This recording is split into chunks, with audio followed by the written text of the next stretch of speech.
Jesus considerou o divórcio como sendo um evento normal?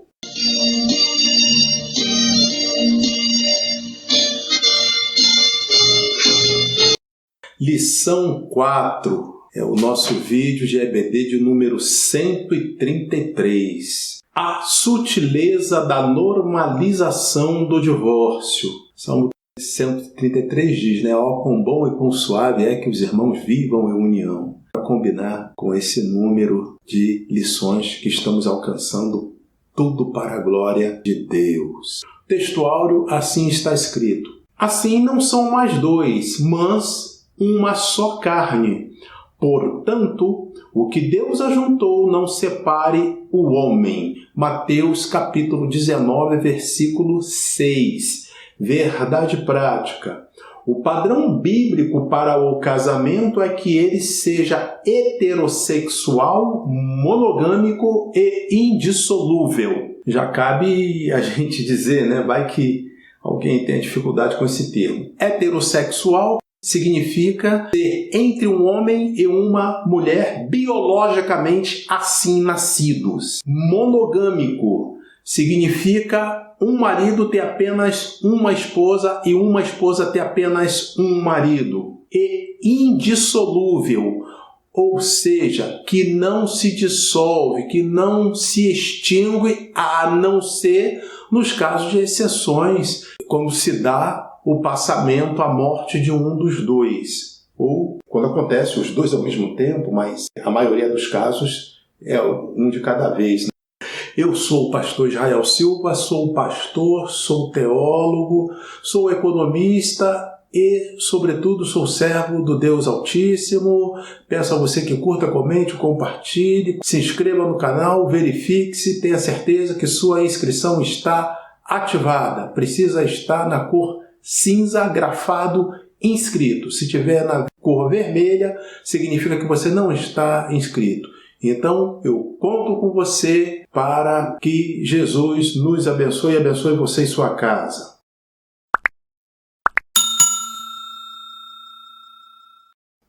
A leitura bíblica em classe será no Evangelho de Mateus, capítulo 19, versículos de 1 a 9, que passo a ler e comentar agora. Mateus, capítulo 19, versículo 1.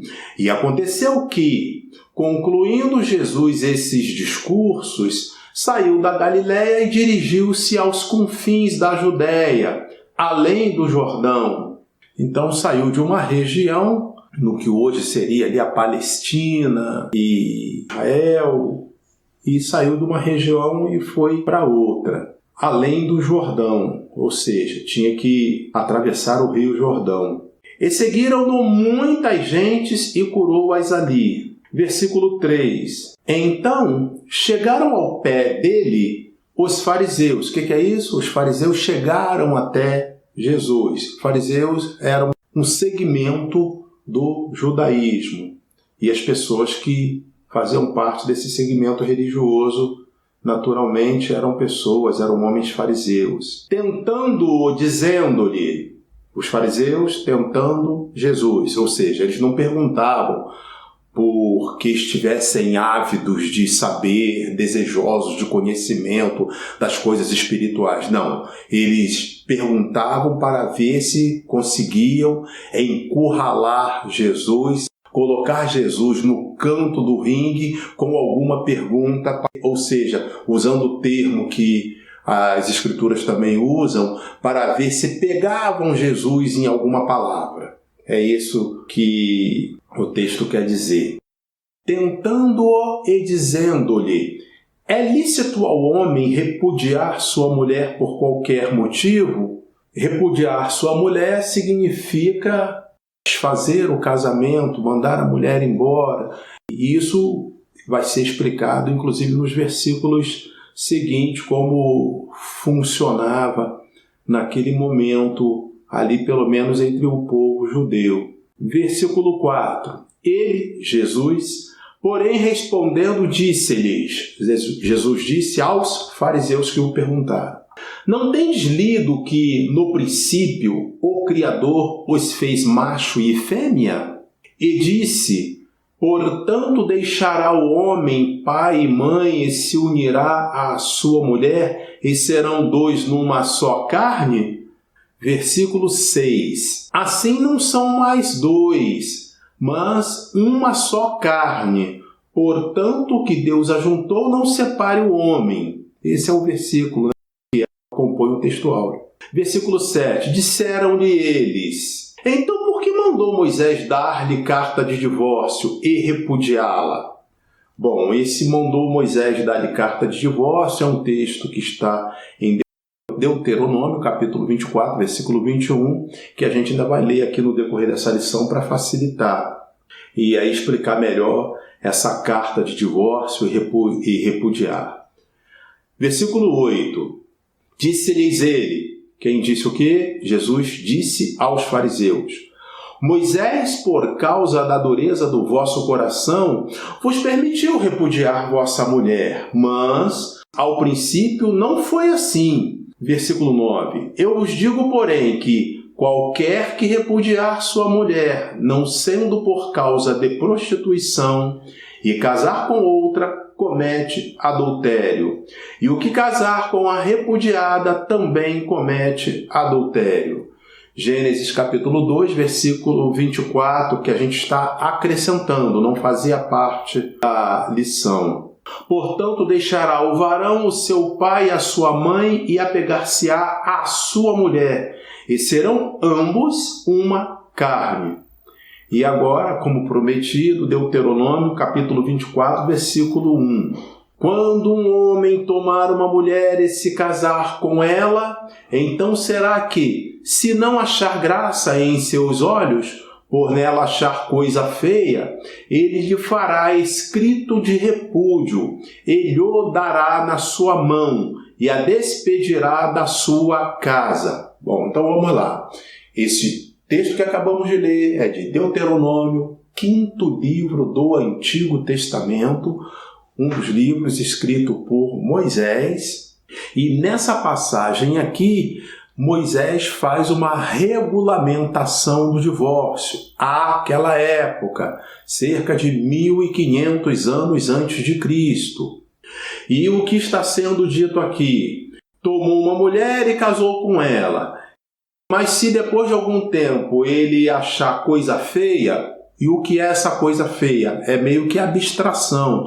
Poderia aparecer um defeito físico na mulher, poderia ele descobrir alguma coisa que ele não sabia antes do casamento, pode ser várias interpretações, cabe algumas hermenêuticas nisso aqui.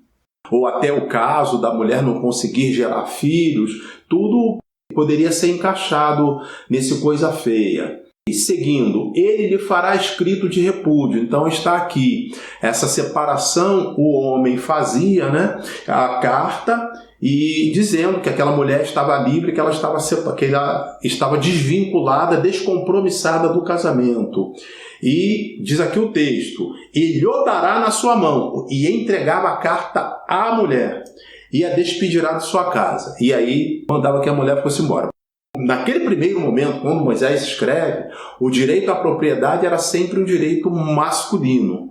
Tem algumas adaptações ali, no caso lá das filhas de Zelofeade, que vão aparecer lá. Mas, a princípio, o dono da casa era o homem. A mulher, quando se casava com o homem, ela ia para casa, que ele que tinha terra, ele que tinha casa, e assim por diante. Bom, já que a gente falou até aqui, é bom dizer, né, também, né? Esse mesmo texto, em Deuteronômio, prosseguindo, ele dizia o seguinte: e será que depois que a mulher foi embora, essa mulher poderá vir a casar? Se assim acontecer, vir a casar com um segundo marido. Se assim for, esse segundo marido poderia repudiá-la, ou se ele morresse, de tal forma que ela ficasse uma segunda vez livre, sem marido. Diz o texto, assim ensinava o relato de Moisés aqui nesse livro, nessa passagem. Aquele primeiro marido não poderia retomar aquela mulher que ele havia mandado embora por esposa outra vez. O texto diz que isso seria abominação. Na lição passada, a gente citou que lá em Apocalipse, lembra que ficarão de fora do reino dos céus os abomináveis. E aí a gente entrou no contexto do que seria abomináveis. Aparece nesse termo aqui e aparece também com relação ao homem que se deitava com outro homem, ou mulher que se deitava com outra mulher, ou que se relacionavam, homem que se relacionava com um animal, ou mulher que se relacionava sexualmente com animais. Então, isso é abominação, e aqui também aparece o termo abominação. Então, quando lá em Apocalipse diz que ficarão de fora os abomináveis, abomináveis é que cometem abominação. Então, está se referindo a coisas como essa. Essa lição número 4, e relembrando, estamos fazendo nosso vídeo de 133 lições bíblicas de EBD. No canal a gente coloca alguns outros vídeos, mas de lições bíblicas, essa aqui é o de número 133. Tem como título A Sutileza da Normalização do Divórcio. Então nós vamos falar em duas partes sobre esse tema. Primeira parte, divórcio no mundo. E segunda parte, divórcio na igreja. Vamos, sem mais delonga, ao ponto aqui, é esse primeiro tema. Divórcio no mundo. Bom, entre os judeus prevalecia aquilo ali que Moisés ensinou, que poderia ser praticado o divórcio, mas isso vai evoluindo. Basicamente, quando chega nos dias em que Jesus vem ao mundo, o Verbo se fez carne, isso estava bem relativizado, de tal forma que o próprio Herodes havia se casado com a mulher de seu irmão, a sua cunhada. E esse foi o motivo que levou João Batista a profetizar contra ele, dizendo para ele, profetizando, olha, não te é lícito você se casar, você possuir a mulher de seu irmão. O que custou a vida a João Batista, né? O profeta de Deus. Meu Deus, a gente comparar uma coisa dessa, um profeta entregar uma mensagem de Deus com o risco da própria vida, ser executado, e depois vem outros profetas fazendo coisas parecidas. Hoje em dia, falando do Brasil, a gente com total liberdade. Eu louvo ao Deus por você que comenta as lições. Esse comentário é como se na igreja a gente dissesse um glória a Deus, amém, louvado seja Deus. Não é assim a pregação? Que graças a Deus, obrigado Deus por enviar essa mensagem. Pois é, e na igreja isso até que é bem mais fácil de ver, mas quando se trata assim de internet, eu noto que há uma certa inibição. Em boa parte dos irmãos, muita gente comenta, mas muita gente também não comenta, ou nunca comentou. Eu não sei qual é a razão, mas entre as razões é até possível que haja alguém que não tenha... Qual é a outra palavra que eu vou usar? Não tenha coragem de botar um comentário. Não, eu vou me expor, vão saber que eu sou crente. Qual é a outra hipótese que a gente pode colocar? Glória a Deus, seria bem-vindo. Como comentário, glória a Deus. Já estaria bom. Eu fico assim meio receoso de falar uma coisa dessa, mas o Espírito vem me incomodando há muito tempo e é preciso dizer. Bom, então falávamos que João Batista entregou a profecia, dizendo a Herodes, o rei Herodes, que era um dos principais ali representantes da autoridade do Império Romano, tinha ele, tinha Pilatos, e ele... Então acabou mandando decapitar João Batista. De lá para cá, as coisas vêm se tornando assim bastante simples com relação a divórcio, principalmente entre as pessoas com maior poder aquisitivo.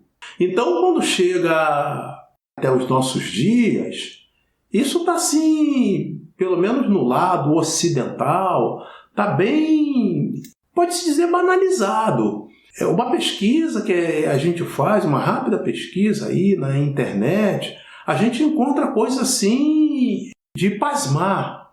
Entre os 10 países, aí estão sempre ali envolvendo os Estados Unidos, Europa Ocidental, né? É a parte mais rica da Europa. A gente encontra coisas do tipo assim, países que, eu não vou nem falar o nome, mas se você depois quiser dar uma olhada, ou se também não achar, coloca no comentário aí que aí a gente fala com mais certeza. País que faz um levantamento em que 2/3 das pessoas que já foram casadas estão hoje divorciadas. Você entendeu? Numa entrevista assim, com 3 pessoas, você já casou algum dia? Já. Já casou algum dia? Já. Já casou algum dia? De cada 3, 2 estão divorciados. E o outro, um pouquinho menos, está 47% das pessoas que foram casadas estão divorciados. Aí outros que dão assim, dos que casam pela segunda vez, o percentual é altíssimo de gente que está mais de 70% que estão divorciados. Então está uma banalização, podemos dizer, isso tudo com relação à história do mundo. Aí as razões vão ser várias. Na linguagem que se usa lá fora do meio cristão, né? O amor era bom enquanto durava. Isso aí é um paradoxo total, né? Porque a definição de amor, como está na Bíblia, é que o amor nunca, que o amor jamais acaba. Então, não caberia. Foi bom enquanto durou. Em alguns casos, os chamados aí divórcios relâmpagos, pessoas que casaram num dia se divorciaram no dia seguinte, divorciaram na mesma semana. É muito triste isso. E os países vieram, ao final do século passado, eles vieram facilitando esse divórcio, como é que ia ser, como é que poderia ser. E o caso do Brasil, o Brasil vem acompanhando também, pelo menos da parte legal, né, de novo. Legal porque está dentro da lei, dos princípios normativos do Brasil. Até que teve a emenda constitucional aí de 2010, que aí flexibilizou totalmente o divórcio. De tal forma, aparentemente, é mais fácil se divorciar do que casar. Parece que é mais burocrático casar do que se divorciar. Divorciar basta que uma das partes vá ao cartório. Se for as duas, facilita ainda mais. Mas se for só uma parte só, chega ali no cartório, diz que quer se divorciar e dá entrada ali, assina alguns documentos. Em poucos dias ali, aquilo ali está sacramentado, está divorciado, pode ir embora. É claro que tem casos, tem situações, tem muita coisa envolvida, a gente teria que analisar cada caso, mas a lei fazendo assim, ela também deixa livre também para banalização, que era mais ou menos o que tinha quando Moisés escreveu aquilo. Imagine, 1500 anos antes de Cristo, quanto de distância estava o ser humano do propósito que Deus preparou para o ser humano. Lembra? Eu falei na lição passada, desde a queda de Adão, desde o pecado de Adão. Qual foi o pecado de Adão? Comeu o fruto da árvore proibido, o fruto da árvore do bem e do mal, que não era para comer. Isso caracterizou o pecado de desobediência. Mas desobediência tão séria assim, pastor?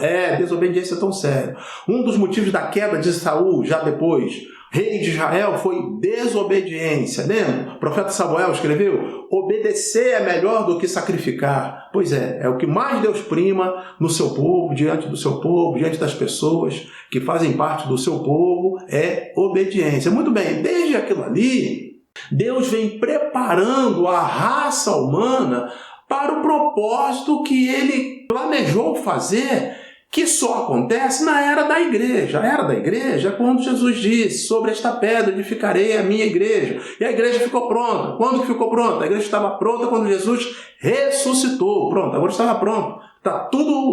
Tudo estava perfeito.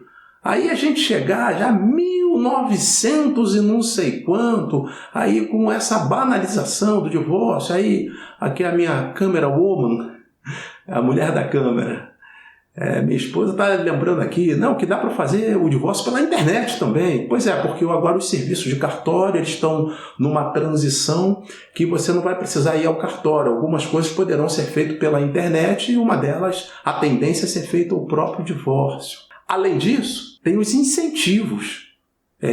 Sabia disso? Para permanecer casado, a gente paga mais caro.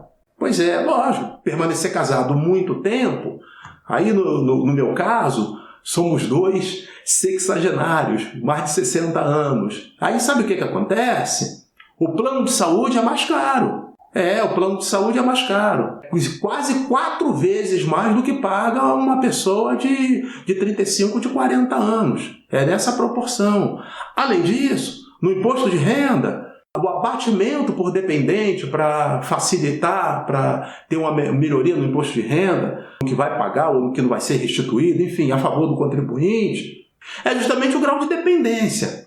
Aí só que a mulher como dependente dá um valor ali, pode-se dizer até irrisório, R$1.000 e poucos, que não cobre nem a alimentação da mulher durante um ano. Seria da família, mas nem da mulher, mesmo que fosse separado, nem a alimentação cobre. Por outro lado, se fosse separado, aí pagaria uma pensão. Aí a pensão, se fosse 10%, 20%, 40% do salário, aí abateria todo aquele valor. Olha a economia do imposto de renda. Isso é tão real que a primeira vez que eu fiz essa abordagem numa escola dominical, teve um irmão, um pastor, e ele me lembrou: olha, pastor Jael, eu conheço um casal, uma família, que eles chegaram a essa conclusão e disseram assim: olha, vamos fazer um divórcio no papel para poder que vai sobrar mais dinheiro para a gente. Era um laço. Fizeram. Realmente sobrou mais dinheiro. Mas na primeira discussão que tiveram, no primeiro entrave que tiveram, um jogou na cara do outro. Mas está reclamando de quê? Nós não estamos separados mesmo? E aí, dali para a separação de fato, que já era de direito, para a separação de fato foi um passo só a mais acertado e eles deram. Essa é a visão do mundo. Aí, quando se olhar pela televisão, pela internet, que a internet hoje ela potencializa o que a televisão já fazia, né?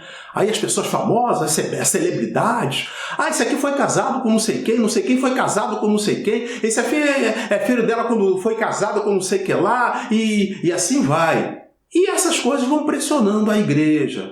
Já entrando na segunda parte, divórcio na igreja, aí acontece uma coisa. Quando a igreja, perante a sociedade, ela não se impõe, ela acaba sendo imposta pela sociedade. Das 7 cartas do Apocalipse, as cartas têm um padrão. Ao anjo da igreja que está aí tem lá, Esmina, Éfeso, Laodiceia, Tiatira.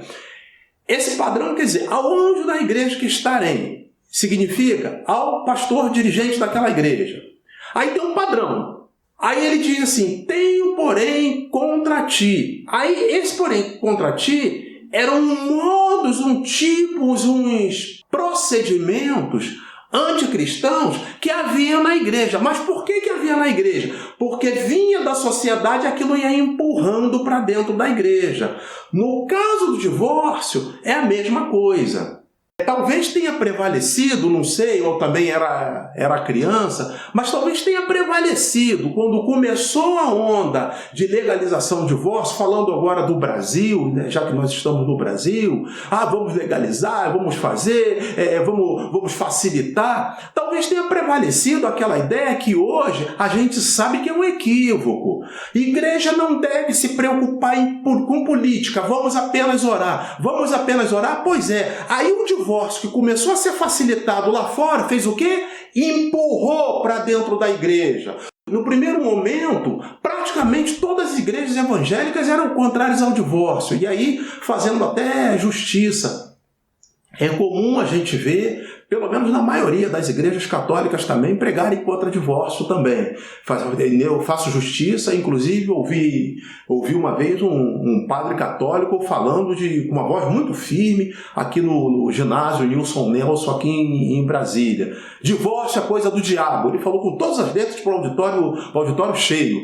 E eu fiquei realmente, como a gente diz, da mão à palmatória, porque é uma coisa difícil, agora digo isso como diz Paulo, digo isso para a vergonha nossa, é uma coisa que é difícil da gente ouvir da igreja evangélica, vai todo mundo ficando quietinho, não falando nada, e isso vai sendo empurrando. No princípio, era uma rigidez total, mas aí o que aconteceu? Pessoas importantes, pessoas que davam dízimo muito alto, pessoas que tinham relacionamentos familiares, eram próximos, eram parentes de pastores que eram celebridades, foram se divorciando e todo mundo ficando quietinho. Hoje em dia a banalização está dentro da igreja, ou da maioria das igrejas locais. Eu resisti muito para fazer essa lição. Quando eu li esse tema, não vou falar disso não. Senhor, não vou falar disso não. Tanta gente com igreja tão grande, tão bem montada, com tudo isso aí, não fala, por que eu que vou ter que falar? Aí o Senhor cobrando de mim, né? O Senhor cobrando de mim. Você está com a palavra. Abre a tua boca, fala e não te cales. Eu já disse em lições passadas, me imposta esta obrigação, e ai de mim se não pregar o Evangelho. Aí chegou na igreja.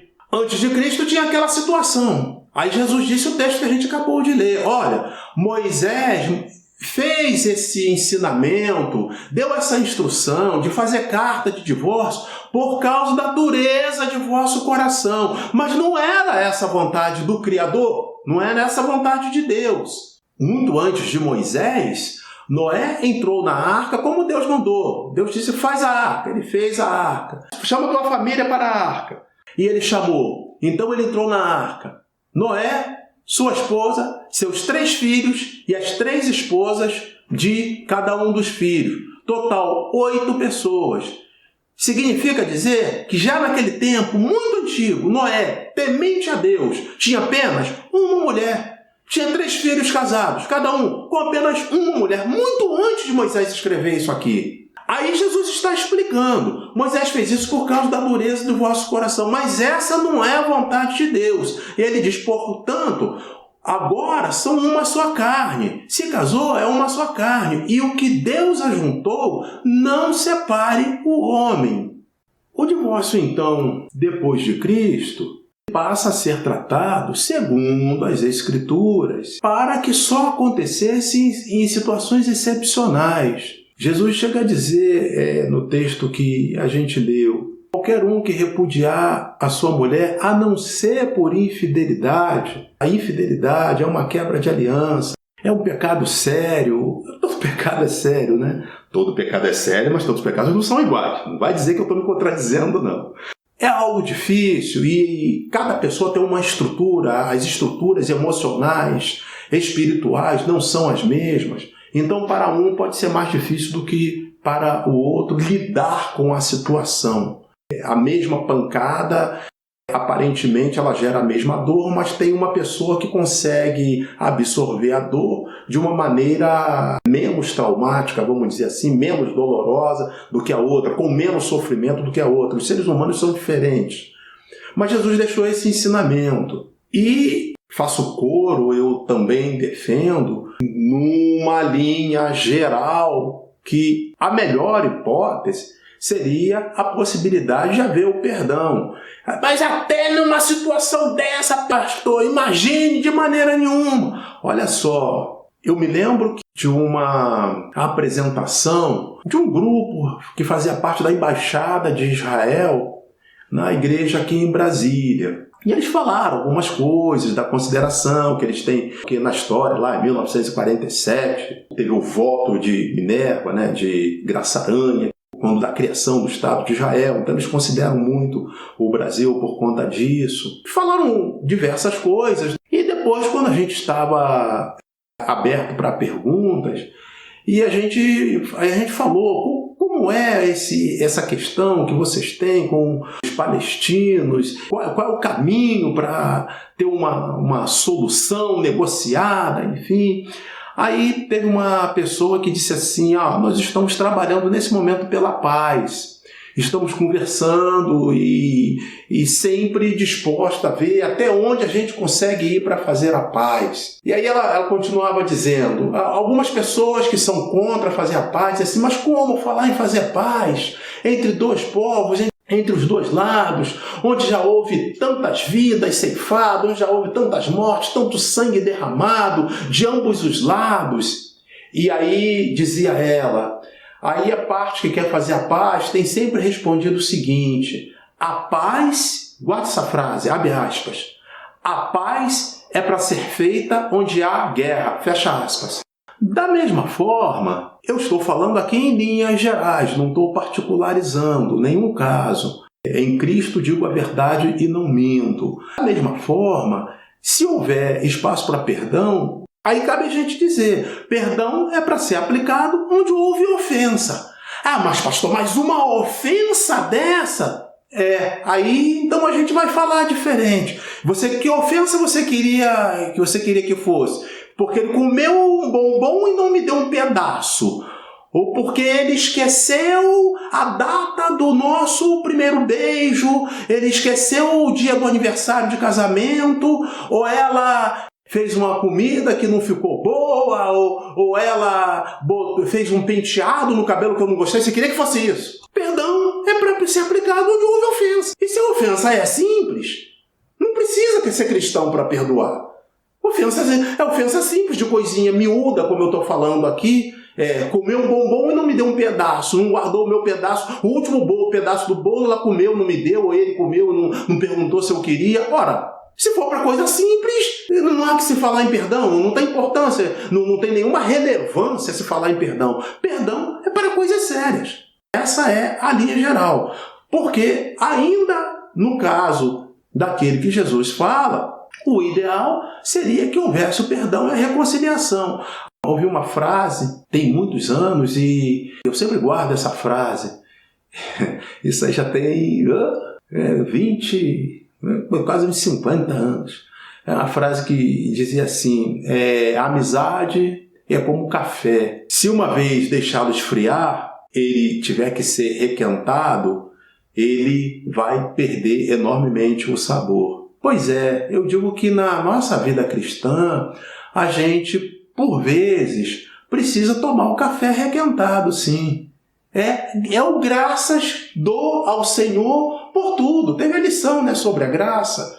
Pois é, graça pelo sonho que falhou, por algo que eu esperava que fosse melhor, mas o que deu foi isso aqui. Graças por uma coisa que saiu diferente, em tudo dai graça. Pois é, essa é a vontade do Senhor, em tudo dai graça. É algo que a gente pode dizer, porque também é verdade que o inimigo veio para matar, roubar e destruir. E se tem uma coisa que o inimigo gosta de destruir, é casamento, Eu acho que ele deve ter ali um esquema especial para unir forças para destruir casamento. Acho que é o que mais ele gosta de destruir. Bom, destruir, tirar uma pessoa do céu, mas é claro que é a coisa mais espiritual. Se estiver na igreja, então, ele destruiu o casamento, para ele na linguagem do futebol, é o gol de placa que ele faz. É o que mais o inimigo gosta. Às vezes, uma luta que a gente tem, a nossa luta não é contra a carne nem contra sangue, mas contra principado, contra potestades, contra hostes espirituais da maldade que estão nas regiões celestiais. Pois é, mas você que está em Cristo, você cidadão do céu, você que é cidadão do céu, você também foi abençoado nas regiões celestiais em Cristo Jesus. E é de lá que vem força. É de lá que vem força. Para consertar, para resistir. Na ausência de um argumento melhor, é aquele assim, o inimigo com isso aqui queria destruir o meu casamento para ele celebrar mais um casamento desfeito. Esse gostinho ele não vai ter. O meu casamento vai prosseguir em nome de Jesus. Ih, fulano, mas está a mesma coisa? Olha, eu não sei. Do jeito que Deus deixar, do jeito que a gente conseguir levar, mas vai prosseguir em nome de Jesus. Essa o inimigo não vai levar. Esse matrimônio o inimigo não vai terminar. É uma das razões. E claro, Deus sempre está a favor da paz. Princípio bíblico, se possível, tenha paz uns com os outros. E a paz começa dentro de casa. Principalmente quando se trata de família, quando se trata de casal.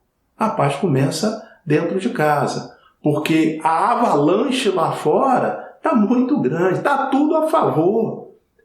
Está muito caro manter um casamento no Brasil, com toda a liberdade que a gente tem. Talvez seja o país com maior liberdade de toda a América Latina, o Brasil.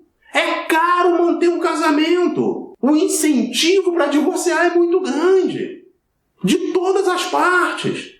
É comercial na televisão, é filme, é novela, é música e também a parte financeira. Mas graças a Deus que nos dá a vitória. Coloque a mão assim para receber.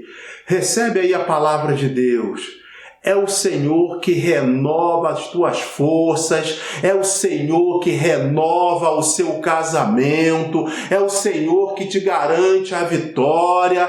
Seja qual for o cenário, Deus é maior, mas tem Deus para dar do que o diabo para tirar. Receba em nome de Jesus. Diga, a vitória é minha, em nome de Jesus. Aleluia, aleluia. E, de qualquer forma, fica os preceitos. Pessoas que antes pregavam uma coisa, hoje prega outra, né? Eu vi uma mensagem de internet, um nome de um pastor que em determinado momento ele mudou a pregação e resolveu dizer que a igreja dele é uma igreja inclusiva.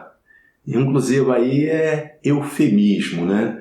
Porque o nome natural seria a igreja que convive com o pecado. Esse seria o termo adequado. O que a Bíblia chama de pecado, é pecado. O que a Bíblia diz que não herdarão o reino dos céus, não herdarão o reino dos céus. Pois é, ele resolveu fazer uma igreja que convive com tudo isso. Mas aí a coisa que ele vai prestar contas a Deus e as pessoas também que alimentam isso, né? Às vezes uma coisa que é aparentemente simples vai puxando outra e tem alguns irmãos que vão muito nessa. Isso é ele que está errado, ele que vai se entender com Deus. É verdade, ele que vai se entender com Deus. Mas cuidado, o extremo disso é que você aceitaria ser pastoreado até por uma pessoa que não é crente, até por uma pessoa endemoniada. Você aceitaria então, porque é ele que vai se entender com Deus, então isso tem um limite. Há que se exigir alguma coisa, um mínimo, do pastor que vai te pastorear. Pastor não é super crente, pastor é um ser humano. É homem de Deus, mas é um ser humano. É sujeito a falhas, claro que é. Eu sou sujeito a falha e tenho consciência disso. Porém, tem um limite. Eu costumo dizer, né? O crente não pode cometer pecados grosseiros. Não pode mesmo. Aquele que está em Cristo não pode. E se cometer, pastor Israel? Bom, aí dá um jeito de se consertar, sair rápido da situação de pecado, faz o que tem que ser feito, conversa com o seu pastor e sai da situação. Mas não pode permanecer na situação de pecado grosseiro.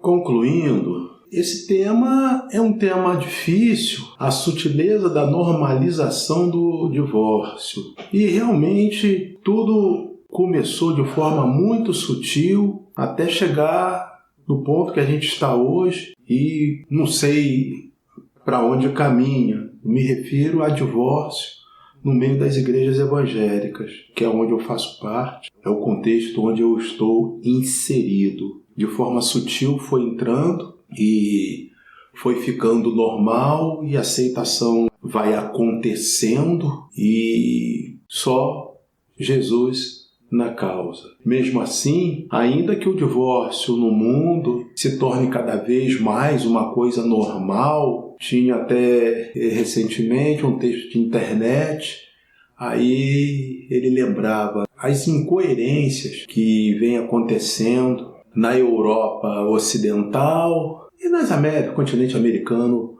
como um todo. Um homem com uma mulher é uma propaganda para ficar. O negócio é ficar, não tá bom, agora fica com outro, e se for casado faz o divórcio, é assim. Aí quando é dois homens, eles brigam, tem discurso nos parlamentos dos legislativos para que haja o casamento entre um homem e outro homem. Para que haja o casamento entre uma mulher e a outra mulher. Mas quando for uma mulher com um homem, aí não precisa. E se tiver casado, para divorciar, tem que ser uma coisa simples, de preferência pela internet. Olha só o ponto para onde caminha. Alguém chegar, preencher um aplicativo na internet e pronto, já estou divorciado. Confirma, aperta um comando no celular. Daqui a pouco vai ser isso. São tempos difíceis e a igreja precisa dar a sua parcela de contribuição. Se a igreja não falar a palavra de Deus, não falar a mensagem da cruz, se a igreja não falar do reino dos céus, ela não tem importância nenhuma. Para o inimigo, para as pessoas que são inimigas do evangelho, ela vem a calhar porque é mais um grupo ali que não incomoda.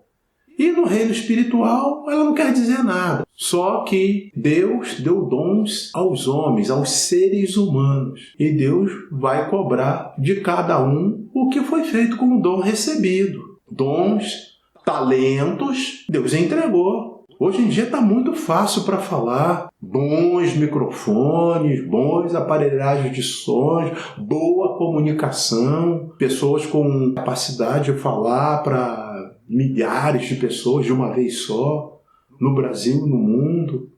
É preciso pregar a palavra de Deus. A palavra de Deus, como está nas Escrituras. E no que tange a esse tema, o divórcio na igreja precisa ser combatido, precisa ser evitado, precisa ser trabalhado, precisa ser enfrentado. A igreja precisa orar pelos divorciados, claro que precisa. E precisa orar pelas famílias que estão casadas para que esses não venham a se divorciar. Precisa valorizar as pessoas que fazem aniversário de casamento. 1 ano, 10 anos, 15 anos, 20 anos. Faz uma propaganda no domingo à noite. A maioria das igrejas são assim. Porque alguém passou num concurso público, porque alguém passou no vestibular, mas não se faz um comentário porque alguém está lá completando 10, 20, 30, 40, 50, 60 anos de casamento. Se a gente não conversar com a pessoa por um grau de amizade que a gente tem, a gente nem sabe quem são essas pessoas, não sabe nem que isso existe. Isso glorifica a Deus. Casamento glorifica a Deus. E a igreja precisa falar isso, que casamento glorifica a Deus. Porque as pessoas vão para a igreja para passar 1 hora, 1h30, 2 horas na igreja e passam o restante do tempo ouvindo de maneira direta ou indireta todo bombardeio contra o casamento. Minimamente, todo bombardeio contra o casamento heterossexual, contra o casamento que se prolonga, contra o casamento que prospera. E aí, na minha angústia, se eu falava ou se eu não falava, fazia ou não fazia essa lição, fazia ou não fazia esse vídeo. Aí o Senhor me levou para aquela passagem lá dele falando com Elias. Elias, Senhor, a Jezabel matou seus profetas. Só fiquei eu. E agora ela procura tirar minha vida. Aí o Senhor falou para ela, Elias, tem 7.000 cujos joelhos não se dobraram a Baal. Ou seja, Elias, você não está sozinho. E o Senhor falou para mim, você não está sozinho também não. Eu não estou sozinho. E você que luta pelo seu casamento, meu irmão, você não está sozinho. Você que luta pelo seu casamento, minha irmã, você não está sozinha. Você que luta pelo seu casamento, jovem, você não está sozinha. Você que luta pelo casamento, você é homem, jovem, você não está sozinho. Você que é velho, maduro, ansioso, idoso, que luta pelo seu casamento, você não está sozinho. A mulher que luta não está sozinho. Tem 7.000. Representa hoje o total daqueles que dependem de Deus, que esperam em Deus, que confiam em Deus. Se você assistiu até aqui, curta, comente, compartilhe, se inscreva no canal e Deus abençoe você e sua casa. Em nome de Jesus. Amém.